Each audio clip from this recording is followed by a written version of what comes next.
आवाज सुनता हर किसी की, ना ही भूला कोई हो। सबसे पहले याद उसकी, फिर सभी दुनिया की हो। सबसे पहले याद उसकी, फिर सभी दुनिया की हो। आप सभी के अंदर मौजूद उस परमपिता परमात्मा की ज्योत, उस इलाही नूर को मेरा नमस्कार, सत श्री अकाल, अस्सलाम वालेकुम। क्योंकि वो एक परमात्मा का जो, उसे तो हमने नहीं देखा, लेकिन आप लोगों के अंदर जो मौजूद है उसे मैं देखता भी हूँ, महसूस भी करता हूँ। क्योंकि वो सभी के अंदर वही एक ही है। अव्वल अल्लाह नूर पाया, कुदरत के सब बंदे। एक नूर ते सब जग उपजया, कौन भले को मंदे। क्योंकि सभी नूर तो उसी का इलाही नूर ही है, सबके अंदर में मौजूद। आज जो मेरा टॉपिक है, जिसके लिए मैंने कुछ आप लोगों से राय भी मांगे थे। पहले नंबर पर आप लोगों ने वैदिक एस्ट्रोलॉजी को वोट किया था, और उसके बाद कोविड को, और फिर अदर्स जो टॉपिक्स थे उसके ऊपर आपने वोट दिया। हालांकि वैदिक एस्ट्रोलॉजी का चैप्टर बहुत बड़ा है, वसी है, और कोविड और वैदिक एस्ट्रोलॉजी दोनों को तकरीबन बराबर ही तकरीबन वोट मिले। मैंने अपनी अंतरात्मा से चूज किया कोविड को, जो कि आज का दौर चल रहा है। इस महामारी के दौर में जो एक इंसानी गलतियां हैं, जो कुदरत से, प्रकृति से छेड़छाड़ है, वो चीज़ें भी जिम्मेदार के साथ साथ इसके जो कुछ एस्ट्रोलॉजिकल पॉइंट्स हैं उसके बारे में हम चर्चा करेंगे। कुदरत का एक नियम है, प्रकृति का नियम है। एक भविक्त वाक संग्रह नाम करके किताब है, जो कि 16वीं शताब्दी में लिखी गई। और उस संत ने यह जिक्र किया था कि एक कुदरत के नियम बताए थे कि 100 साल आदमी और 100 साल जंगल। आज के दौर में ये उतना फलीभूत तो नहीं है, लेकिन शुरू से एक नियम बना है कि 100 साल के अंदर अंदर जो भी घर बना होता है, बड़ी सी बड़ी बिल्डिंगें बनी होती हैं, वो टूट जाती हैं, धराशायी हो जाती हैं। और पहले के ज़माने में जहाँ पर 100 साल पहले कभी आदमी की आबादी हुआ करती थी, वहाँ पर 2-3 पीढ़ियाँ होने के बाद वो घर उजड़ जाया करते थे, वहाँ पर नई बिल्डिंगें बन जाती थी, या फिर वो जगह वीरानी हो जाती थी, वहाँ पर घास आ जाता था, जंगल हो जाता था, लोग दूसरे तरफ चले जाते थे। ये एक शास्त्र की कड़वी सच्चाई है, और जो आज के दौर में भी हूबहू बहुत से जगह पर लागू हुआ करती है। प्रकृति को, कुदरत को समझने के सिर्फ एक ही तरीके हैं। कुदरत का एक ही नियम है, प्रकृति का नियम एक ही है कि उत्पत्ति और विनाश। उत्पत्ति और विनाश के लिए कुदरत अपने आप को मैनेज करती है। हालांकि कई बार जो उसके फैसले होते हैं बहुत कड़वे होते हैं, हमारे लिए उसे बर्दाश्त करना या स्वीकार करना बिल्कुल ही असंभव सा होता है, लेकिन उसके बावजूद भी हमें स्वीकार करना पड़ता है। प्रकृति के इस, आप उसे प्रकृति कहें, कुदरत कहें, भगवान कहें, ग्रह नक्षत्र कहें, बात एक ही है, फर्क कुछ भी नहीं है। जब कोविड का दौर शुरू हुआ था, इस दौर में ये जो अचानक जो बीमारी और जहमत परेशानियां आती हैं, इन परेशानियों में कहीं ना कहीं या तो बुध राहु का कनेक्शन होता है, या फिर बुध केतु का कनेक्शन हुआ करता है, या फिर मंगल केतु का कनेक्शन हुआ करता है। यानी कि इसमें 4 प्लेनेट की ही भागीदारी होती है, बुध की, राहु की, मंगल की और केतु की। और ये गोचर का एक नियम है कि जब भी शनि 30 साल में अपना जो भचक्र है वो पूरा कर लेता है, यानी कि जो मकर में आने का जो अपनी मकर शनि की राशि है, यहाँ का अपना ये पूरा कर लिया करता है। लेकिन जब भी ये चौथी बार वो 30 साल का अपना जो है पूरा करने के बाद जो कभी 90 साल के बाद आता है या 100 साल के आसपास में आता है। उस दौर में ये फिर से वही जो जिस दौर से कुदरत प्रकृति ने जो नियम दिखाए थे, प्रकृति फिर अपने आप को बैलेंस करने के लिए उसी नियम को फिर से लागू करती है, यानी कि जो है उत्पत्ति और विनाश, ये कुदरत के नियम हैं। जब कोविड शुरू हुआ था उस समय में 8वां घर जो है ये मौत का है और 6ठा घर जो होता है ये बीमारी का हुआ करता है। उस समय भी 8वें घर में बुध था और राहु जो था वो तीसरे घर में था। बुध राहु की टक्कर थी। बुध राहु की टक्कर से ये बीमारी जो है शुरू हुई, क्योंकि अष्टम से जो अष्टम होता है वो तृतीय भाव होता है और तृतीय से जो 6ठा होता है वो 8वां घर हुआ करता है। हालांकि बुध जो है वो 6ठे घर का मालिक है। 6ठे घर में राहु भी, उसका भी अपना मुकाम है, लेकिन जब भी इनकी दृष्टि 1 से 8 में टकराती है, 8वीं दृष्टि से या 6ठी दृष्टि जब आपस में देखते हैं, ग्रह गोचर के अनुसार हर इंसान की कुंडली में भी इसके जो परिणाम है वो देखने को मिला करते हैं। जब इसकी शुरुआत हुई थी बुध 8 था, राहु 3 था गोचर के अनुसार। आज के दौर में जब से केतु 8 ने कमाल संभाली, हालांकि जो पहला दौर था इसे हमने एक बुखार के रूप में, मलेरिया के रूप में जिसके हमें परिणाम देखने को मिले, या कुछ निमोनिया के रूप में देखने को मिले।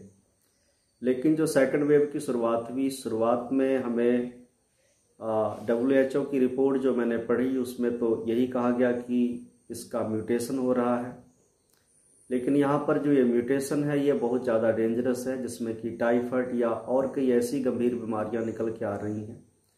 जो पहले बीमारी थी उस समय जो पुरानी बीमारियां थी फर्स्ट वेव में वही निकल कर आई थी, लेकिन आज सेकंड वेव में नई नई बीमारियां निकल के आ रही हैं इसकी म्यूटेशन की वजह से, और नई नई बीमारियां बॉडी में क्रिएट हो रही हैं, जिसमें कि ब्लैक फंगस भी है, टाइफाइड भी है और कई और तरह की बीमारियां भी आ रही हैं।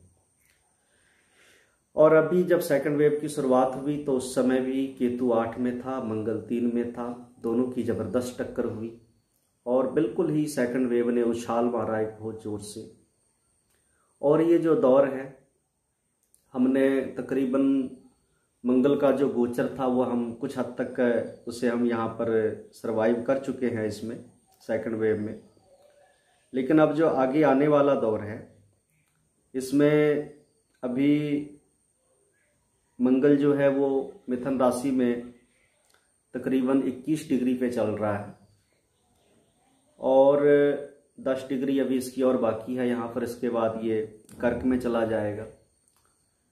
कर्क में जाने पर भी राहत बिल्कुल नहीं मिलेगी, यानी कि अभी और तकरीबन की ऐसा कह सकते हैं कि तकरीबन और 2 महीने का वक्त जो है इस सेकंड वेव से हमें जूझने के लिए चाहिए। और इसमें कैजुअलिटीज होंगी और परेशानियां बढ़ेंगी, क्योंकि मंगल जब कर्क का होगा तो यहाँ पर ये केतु 8 और मंगल 4 यहाँ पे भी ये पूरी तबाही का दौर लेके आएगा। यानी कि अभी 60 दिन तकरीबन हमें और सरवाइव करना पड़ेगा। और 60 दिन के बाद जब मंगल का गोचर सिंह में होगा, मंगल का गोचर सिंह में होने के समय बहुत सारी दवाइयाँ जो हैं, कारगर दवाइयाँ, अचूक दवाइयाँ डॉक्टरों की तरफ से आने की इजाद करने की कोशिश की जाएगी और जो पहले से अवेलेबल हैं वो पूरी तरह से अवेलेबल हो जाएंगी। यानी कि ये तकरीबन जो जुलाई अगस्त का समय निकलता है, तकरीबन जुलाई के आसपास का, उस समय जाकर ये जो वेव है ये पूरी तरह से ठंडा पड़ जाएगा और उस दौर तक तकरीबन दवाइयाँ भी जो हैं, हमारी लाइफ सेविंग मेडिसिन जो हैं वो भी चीज़ें आ जाएंगी। लेकिन इसके साथ ही ये अभी लंबा चलता रहेगा इसी तरह से, और जब तक केतु अपने जिस राशि में भी बैठा हुआ है, यानी कि अभी जो है ये बैठा है इसमें वृश्चिक में बैठा हुआ है, स्कॉर्पियो में। जब ये स्कॉर्पियो से निकलकर, जो कि तकरीबन 2022 के जनवरी के आसपास का समय है, उस समय ये फिर से रिटर्न होगा अपने तुला राशि में, क्योंकि ये हमेशा पीछे को चला करता है, बैक चला करता है। राहु लग्न में होगा। राहु लग्न में होने से अभी राहु जो है पूरी तरह से ग्रह फल का है, और सेकंड वेव में, पहले वेव में तो बहुत सारी दवाइयां काम कर रही थी, अभी के वेव में कोई दवाइयां भी काम नहीं कर रही हैं, बाकी अलग अलग बीमारियां पैदा हो रही हैं। तो राहु यहाँ पे पूरी तरह से जो है वो यहाँ पे ग्रह फल का यहाँ पर बोल रहा है, और ये सेकंड वेव थोड़ा सा ज़्यादा खतरनाक है बाकी सभी चीज़ों से। और इसके साथ ही जब ये तुला में चला जाएगा केतु, और राहु जो है वो मेष में अपनी एंट्री जो है लगन में ले लेगा यहाँ पर ये, तो यहाँ पर राहु पूरी तरह से राशिफल का हो जाएगा, और जो भी आफतें आई हैं ये आफतें कम होंगी, और इससे हमें निजात पाने में डॉक्टर पूरी तरह से कामयाब रहेंगे। लेकिन अभी का जो दौर है, इस दौर में बहुत सारी दवाइयाँ हैं। अभी मैंने कल ही के अग्रवाल जी की वीडियो देखी, मुझे बहुत सदमा पहुंचा। इतने अच्छे डॉक्टर थे, लोगों को बचाते बचाते उन्होंने खुद अपनी जान कुर्बान कर दी। हालांकि कुछ लोग ये गलत अफवाहें उड़ा रहे हैं कि उन्होंने डबल वैक्सीन लेने के बावजूद भी वो कोरोना से नहीं बच पाए। बात ये नहीं थी, बात ये थी कि वो लोगों की सेवा में लगे हुए थे, और सेवा की वजह से जो है अपने आप को सुरक्षित नहीं रख पाए। वैक्सीन पूरी तरह से प्रभावी है और लेनी चाहिए, जरूर लेनी चाहिए। मैं तो यही सजेशन दूंगा अपनी तरफ से। तो आज के दौर में जो दवाइयां आ रही हैं उससे ट्रीटमेंट होने के बाद ब्लैक फंगस की प्रॉब्लम भी हो रही है, जो पूरी तरह से आंखों पे असर करती है। और आप अभी देख रहे हैं कि शनि जो है वो मकर राशि में चल रहा है, 10वें में शनि चल रहा है, और मंगल जो है वो तीसरे में चल रहा है।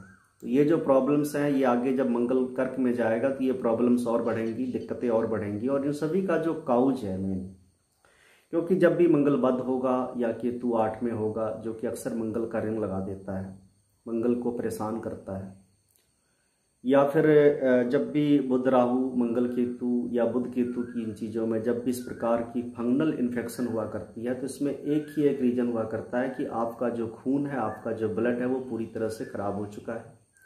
उस ब्लड में परेशानियाँ आ गई हैं, वायरस आ चुका है, या वो ब्लड के जो सेल्स हैं वो डैमेज हैं, और बॉडी की इम्यूनिटी पूरी तरह से वीक हो चुकी है। तो यहाँ पर जो सबसे कुछ जो मेरी तरफ से, मैंने पहले एक वायरल फीवर नाम की वीडियो बनाई थी जिसमें मैंने कुछ आयुर्वेदिक दवाइयों की बात की थी। हालांकि वो कोई नुस्खा नहीं है, बल्कि एक तरह के एस्ट्रोलॉजिकल रेमेडीज ही हैं, और साथ में लाल किताब के अनुसार जो ग्रहों के संबंध थे जिस जिस हाउस से, क्योंकि जो सौंफ मैंने ली थी वो लगन मंगल की ली थी मैंने, जो नेक की हुआ करती है। चरैता मैंने मंगल शनि 7वें घर का लिया था, लग्न से जो 7वां है घर है जो है, और साथ में हल्दी ली थी बृहस्पति की, जो बृहस्पति उच्च का कारक है, और इसके साथ ही मैंने मुलट्ठी ली थी जो कि शनि की ही है, जो कि अक्सर शनि के जो बुरे प्रभाव होते हैं जैसे कि कड़वी खांसी, सूखी खांसी, जो भी चीज़ें होती हैं इनमें मुलट्ठी सहायक होती है। मीठी लकड़ी शनि की है। तो ये शनि के लिए और मंगल के लिए और केतु के लिए जो 3-4 चीज़ें मैंने उनमें ली थी, उनकी मैंने वीडियो बनाकर डाली थी, लेकिन उसे मैंने वायरल फीवर का नाम दिया था। हालांकि इस दौर में जो वायरल फीवर है वो यही है, कोविड ही है, जिसे आप अच्छी तरह समझते हैं। और इस दौर में अगर इस दवाई को अगर कोई परेशान है, अगर लेता है इसको बनाकर, क्योंकि देखिए जहाँ तक गारंटी की बात है, गारंटी तो हॉस्पिटल में भी नहीं मिल रही है। लोगों को मरने के बाद शमशान में जगह नहीं मिल रही है, गंगा में बहाए जा रहे हैं। अब क्या पता गंगा में भी बहाने से मुक्ति होगी, या फिर वो और ज़्यादा इन्फेक्शन फैलाएंगे अपने साथ, 20-30-40 लोगों को और मुक्ति दिलाएंगे, ये तो परमात्मा ही जानता है। क्योंकि जो देश के हालात हैं उससे आप अच्छी तरह से जानू हैं, कंट्रोल से चीज़ें हमारे हाथ से बाहर जा चुकी हैं। तो यहाँ पर जो इससे एस्ट्रोलॉजिकल जो पहलू हैं वो अलग अलग से हैं। अभी करीब 50 दिन, तकरीबन हमें 50 से 60 दिन इसको और हमें झेलना होगा। मंगल जब सिंह में जाएगा उसके बाद ही ये दिक्कत कम होनी शुरू होगी, लेकिन उससे पहले जब तक मंगल मिथुन में है और कर्क में है तब तक तो कोई भी उम्मीद करना बेकार है। क्योंकि यहाँ पे केतु मंगल का भी टकराव हो रहा है, और मंगल 4 में होगा, उस समय पूरी तरह से मंगल खुद ही नीच हो जाएगा और केतु खुद मंगल को वध कर रहा है। यहाँ पर जो दवाइयाँ हैं, मेन चीज़ है कि जैसा मैंने बताया था, जो मैंने रिपोर्ट्स जो पढ़ी हैं, क्योंकि मैंने खुद भी 2009 में होम्योपैथिक में मैंने अल्टरनेटिव मेडिसिन ऑफ कोलकाता से मैंने डिप्लोमा किया था। तो उस दौर में जो चीज़ें मुझे पढ़ाई गई थी, जो चीज़ें मैंने सीखी थी मेडिकल वर्ल्ड में, हालांकि सबके एक ही होते हैं रूल, दवाइयों का फ़र्क होता है। उसमें जो मैंने इसको अच्छी तरह से रिसर्च में पाया कि ये पूरी तरह से हमारे जो प्रॉब्लम्स हैं, इस प्रॉब्लम्स में पहली तो चीज़ है कि वो है कि आपकी इन्फेक्शन जो वायरस है, और जो कि राहु का रूप लेकर जो है हमारे शरीर में एंटर करता है, जो कि हवा में उड़ता हुआ या फिर दूसरों के जरिए हमारे पास आता है। लेकिन वायरस जितने भी होते हैं सभी राहु के होते हैं, लेकिन जो जानलेवा वायरस होते हैं, देखिए जो बुखार है ये राहु का है, नॉर्मल बुखार। लेकिन जो डेंगू का बुखार होता है या फिर जो टाइफाइड का बुखार होता है, ये सब के सब जो बुखार होते हैं केतु के हुआ करते हैं। राहु इतना खतरनाक नहीं है जितना केतु खतरनाक है। केतु राहु से भी ज़्यादा खतरनाक हुआ करता है जब बिगड़ जाता है, तो जिसका कोई इलाज भी नहीं हुआ करता। तो यहाँ पर जो ये पूरी तरह से अंदर में जब ये एंटर करता है तो सबसे जो पहली चीज़ हमारी प्रभावित होती है वो हमारी होती है सांस की नली है, जो हमारे फेफड़े हैं, जो कि तीसरे घर को डिनोट्स करते हैं। केतु के समय, नीच के समय भी पंडित जी ने लंग्स की बीमारियां, फेफड़े की बीमारियां पंडित जी ने आम लाल किताब ज्योतिष में लिखा हुआ है, जिसके लिए ही मैंने वो दवाइयां बनाई थी वायरल फीवर की, और वो पूरी तरह से वर्क कर रही हैं। जिन जिन लोगों ने दिए अच्छे फीडबैक दिए हैं। मैं खुद भी जब 2020 में अप्रैल में मैं खुद कोविड का शिकार हो गया था, उस समय मैंने खुद भी अपने आप को इसी से ट्रीट किया था, और मैं अभी आपके सामने हूँ। मुझे बहुत अच्छा लाभ मिला इसका। तो यहाँ पे जो है सबसे पहली चीज़ है कि जो वायरस है वो एक राहु के जैसे आता है और बिल्कुल केतु की चाल में छुपा छुपाया हमारे अंदर एंटर कर जाता है। और फिर अंदर का जो खेल होता है वो होता है हमारे लंग्स हैं, हमारे सांस की नाली है जो बुध की है। उस बुध की नाली में जो जिस तरह से किसी को दमा की प्रॉब्लम है, दमे की प्रॉब्लम, माइग्रेन की प्रॉब्लम या फिर सांस फूलने की प्रॉब्लम, ये जितनी भी प्रॉब्लम्स होती हैं सबकी सब नसों में ही होती हैं, बुध की नसों में ही प्रॉब्लम आती हैं, या बुध की जो नाली, जो हमारे गले की नाली, इसमें प्रॉब्लम आती है। तो इसमें जो बुध के ही कफ होते हैं, सबसे बड़ा बृहस्पति का जो दुश्मन है वो राहु नहीं है। राहु तो बृहस्पति को शांत करता है, चुप करवा देता है, लेकिन जो बुध है वो सबसे बड़ा बृहस्पति का दुश्मन है। जब भी किसी को दमे की प्रॉब्लम होती है तो दमे की प्रॉब्लम उसको राहु की वजह से नहीं है, तो दमे की प्रॉब्लम जो उसको है बुध की वजह से हुआ करती है, क्योंकि जो बुध है वो कफ है। कफ सांस को रोक दिया करता है। जब भी आपका नाक बंद होगा तो नाक में आपके रेशा या कफ जमा होता है, जिसकी वजह से सांस आपके अंदर जा नहीं पाती।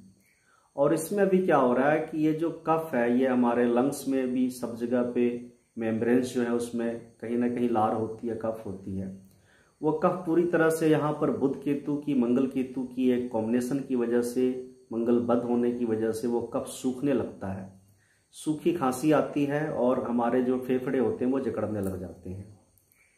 और इसके बाद जो आगे के जो इसके रिपोर्ट्स हैं, जिसके स्टडीज़ के आधार पे मैं कहूँगा कि ये जो हमारे फेफड़े हैं, फेफड़े के हमारे लास्ट में जहाँ पर हमारे फेफड़ों की एंडिंग्स होती है वहाँ पर रिसिप्टर हैं, जिसे हम ऑक्सीजन रिसिप्टर कहते हैं, जो कि बॉडी से जो कार्बन डाइऑक्साइड है, जो अंदर की गंदी हवा है, उसे वो बाहर निकाल कर फेंकता है।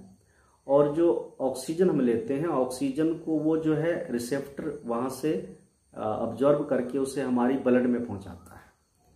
तो यहाँ पर ये जो वायरस है ये हमारे जो रिसेप्टर हैं उनको ब्लॉक करने की कोशिश करता है, उनको डैमेज करने की कोशिश करता है, जिसकी वजह से हमारी बॉडी में ऑक्सीजन हम ले तो रहे हैं लेकिन ऑक्सीजन जो है हमारे ब्लड में नहीं पहुंचता, और जिसकी वजह से हमें चक्कर आते हैं, शरीर टूटने लग जाता है और एक तरह से सिर दर्द की समस्याएं भी होती हैं, जो इसकी फर्स्ट स्टेज है।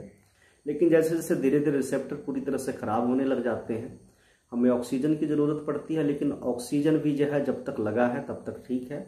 और कभी कभी क्या होता है कि ऑक्सीजन लेने के बावजूद भी हम सर्वाइव नहीं कर पाते और हम दुनिया से रुखसत हो जाते हैं, क्योंकि हमारे ब्लड जो है, खून ही हमारा जहरीला हो चुका होता है।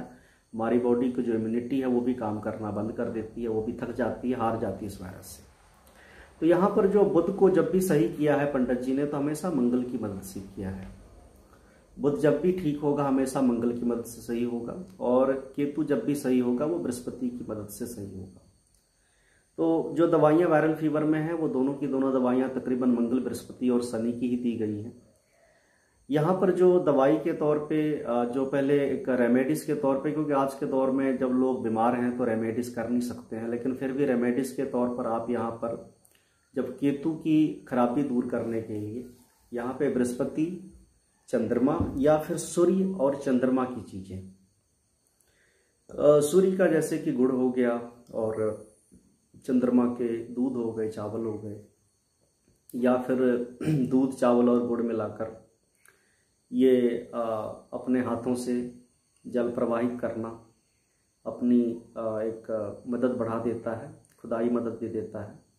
या फिर इनका किसी भी मंदिर में दान करवा देना, रखवा देना, कम से कम 3 से 7 दिन तक। ये बहुत 3 दिन भी एक दिन में करने से असर मिलना शुरू हो जाता है, लेकिन अगर 3 से 7 दिन कर दिया जाए, 3, 5, 7 दिन, जो कि अक्सर केतु का ही नंबर हुआ करता है, केतु कभी डिवाइड नहीं होता, यानी कि 3 दिन, 5 दिन या 7 दिन अगर ये करवा दिए जाते हैं तो इससे एक अच्छी मदद मिलती है। और इसके साथ ही अब ये जो उपाय हैं, उपायों के कोई लॉजिक्स नहीं होते इसके पीछे, लेकिन ये वर्क करते हैं। इसके अलावा जो दवाई का था, उस दवाई में जो मैंने खुद भी मंगाई हुई, मैंने पिछले साल की मंगाई थी, उस दवाई में जो मैंने बताया था कि जब भी राहु के दुष्प्रभाव होंगे तो राहु के दुष्प्रभाव में राहु की 2 एनर्जी है, एक सूरज शनि राहु नीच है और एक मंगल शनि राहु उच्च है। जो चिरायता है, चिरायता मंगल शनि का है और ये 7वें घर का है, राहु उच्च का है। और ये जो है आपके जो राहु उच्च है वो सेवियर है, वो आपको सेव करता है। तो यहाँ पर जो चिरायता है ये मंगल शनि राहु उच्च की चीज है। इसमें आप ये मेरे पास एक डब्बा है, चाहे तो आप कहीं से भी इसको ले सकते हैं, लोकल स्टोर में भी आपको मिल जाएंगे, या फिर आपको किसी पंसारी दुकान से लकड़ी के रूप में मिलेगी। तो इसके साथ जो बाकी दवाइयाँ हैं, हल्दी है, मुलट्ठी है, सौंफ है, उसको मिलाकर चूर्ण बनाकर जो है आधा चमचा गर्म पानी में घोल के ले लें, या फिर आप इसको बॉयल करके काढ़ा बना के भी ले सकते हैं और बहुत ही मददगार है। लेकिन अगर इसको आप पाउडर फॉर्म में लेते हैं, ये इंस्टेंट अगर आपको किसी भी प्रकार का वायरल है, जैसे कि कोई जैसे कि इसका आपने प्रयोग जो है आपने ये बिल्कुल ही पाउडर है, और इसको आप अपने मुंह से लगाकर इसको अगर आप सूंघते हैं, या जिसको जैसे डोप लेना कहते हैं, जो अक्सर ड्रग्स की दुनिया में लोग डोप लिया करते हैं, आप उसी तरह से जब भी इसको आप 2-3 बार जो है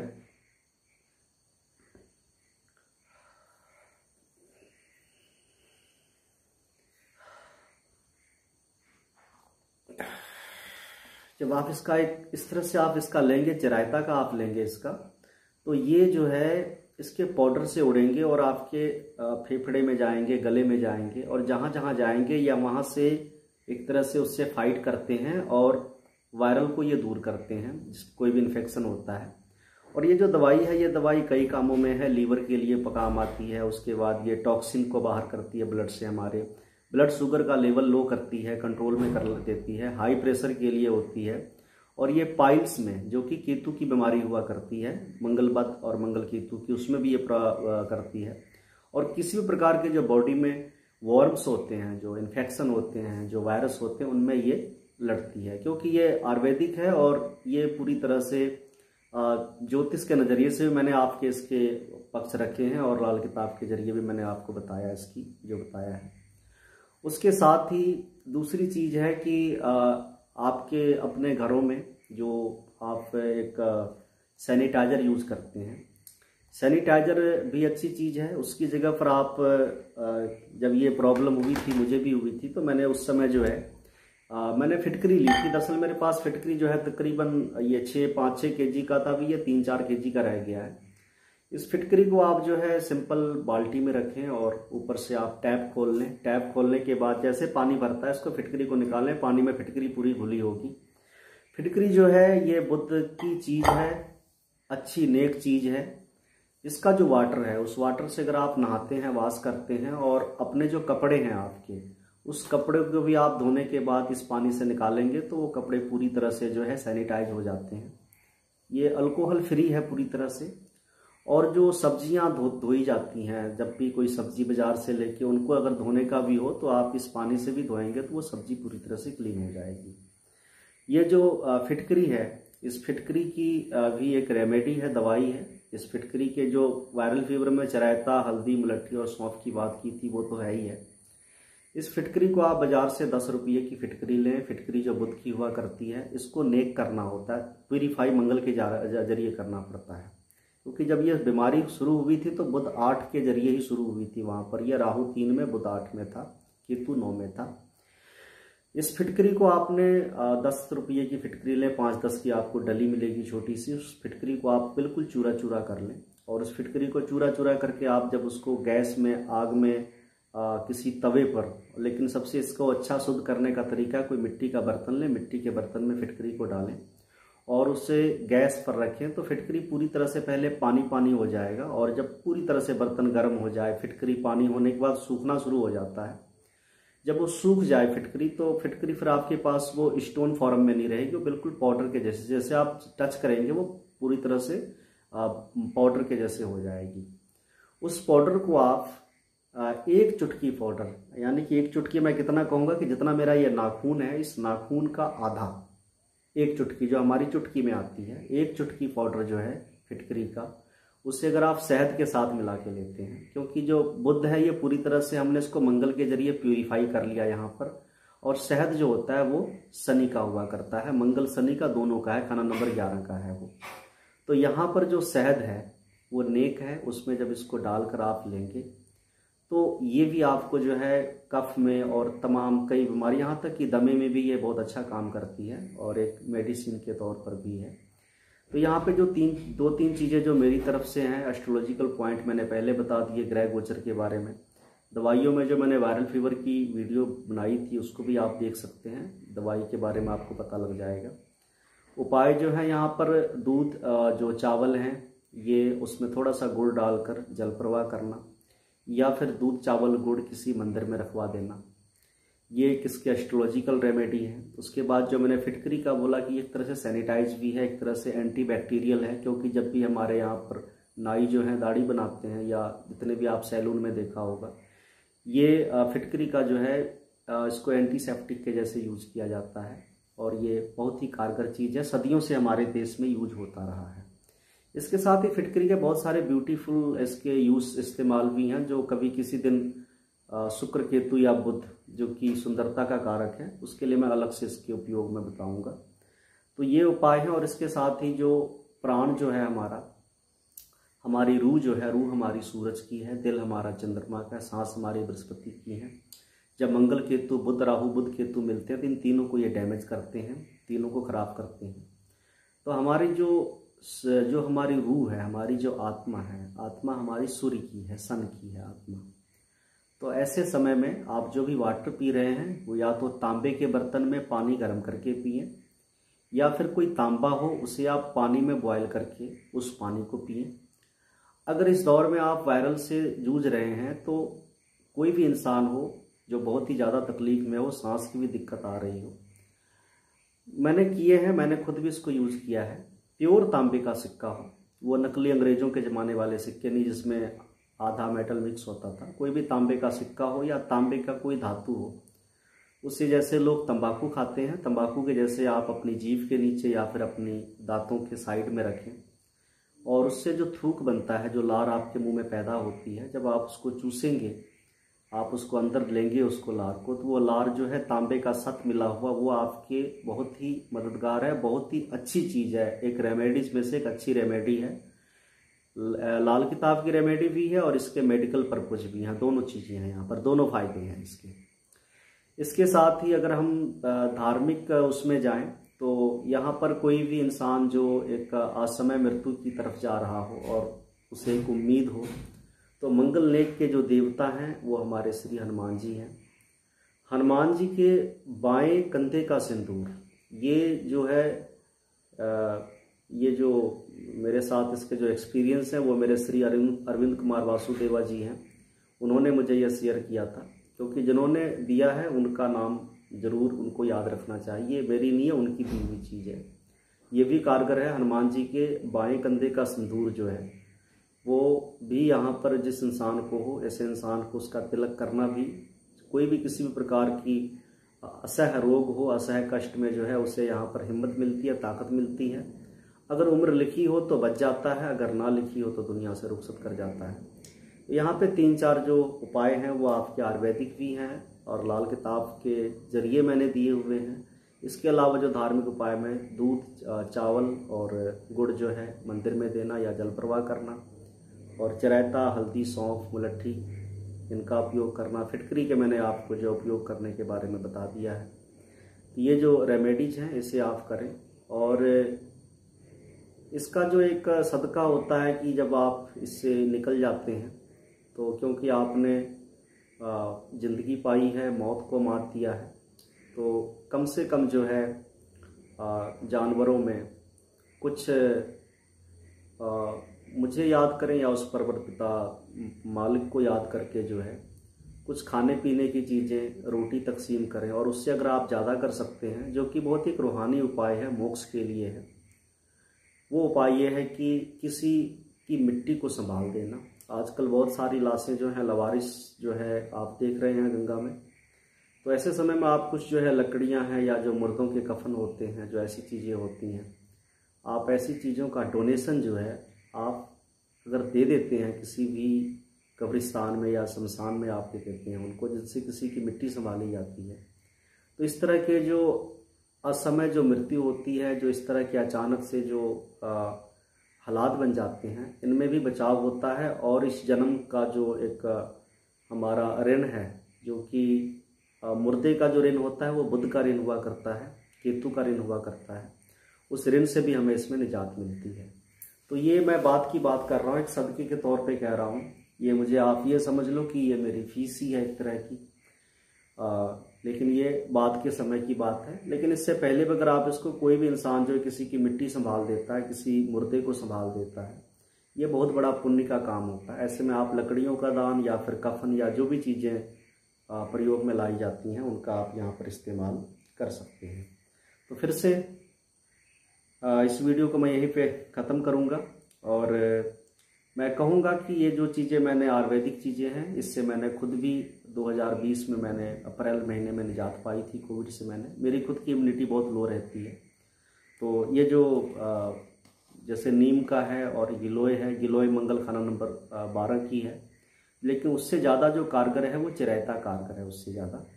और आप ये समझ लें कि ये जो भी अभी प्रॉब्लम चल रही है, ये मंगल बद की, केतु 8 में है, और उसकी वजह से जो है कि खून में हमारा जो इन्फेक्शन हो जाता है, फिर अंदर से खून ट्रीटमेंट नहीं ले पाता। तो ऐसे समय में जो जितने भी ब्लड प्यूरीफायर होते हैं, जैसे कि नीम है, गिलोय है या फिर चिरायता है, इनका जब आप प्रयोग करेंगे तो आपको बहुत ही इसमें राहत मिलेगी।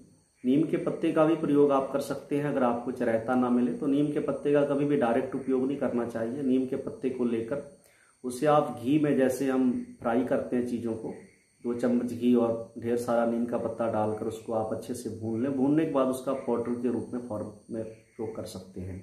लेकिन उससे ज़्यादा अच्छा जो है वो गिलोय है, और गिलोय से भी अच्छा जो है वो चिरायता है। तो इस आप डब्बे को देख लीजिए, कंपनी कोई भी हो, मैं किसी कंपनी का एडवर्टाइजमेंट नहीं कर रहा हूँ। आप इसे अगर आपके शहर में मिलता शहर से ले लें, या फिर आप अमेजन से भी आप ले सकते हो। और जो बाकी चीज़ें हैं आपको अपने आसपास के मिल जाएगी, या सारी चीज़ें आपको मिल जाएंगी, तकरीबन इजीली अवेलेबल हैं। तो ठीक है, मेरी यही कामना है कि आप लोग स्वस्थ हों। और बात रही कि गारंटी वारंटी की, तो आपको पता ही है कि बीमारी का बगैर दवाई भी इलाज है, मौत का कोई इलाज नहीं है। लेकिन फिर भी दवाइयाँ लेनी चाहिए हमें, और उस परम पिता परमात्मा का धन्यवाद करना चाहिए। मैंने ना चाहते हुए बहुत ही ये वीडियो बनाने का मेरा मन नहीं था, क्योंकि कोविड पे कुछ भी बोलना ठीक नहीं होता।